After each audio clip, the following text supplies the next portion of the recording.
Hi there, Scott Francis, editor of Products Finishing here with a preview of the October issue of our magazine. This month, we check in with a 75-year-old Chicago-based anodizer that has built its family-first business by investing in its people and its partners, and by embracing new technologies. Corrosion protection is always an important topic for surface finishers. In this issue, you'll find a feature on the ways that selective plating can be used to mitigate corrosion. We'll also take a look at the critical role that precision cleaning plays in finishing aerospace oxygen system parts. We'll also look at new solutions for ecoat that allow for an expanded bake window, which allows for the curing of diverse substrates of varying thicknesses.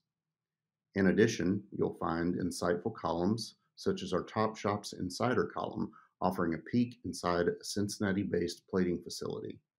Our On the Line column features an interview with a leading waste metal recovery technology provider, and our Ask the Experts articles cover a variety of finishing and coating best practices.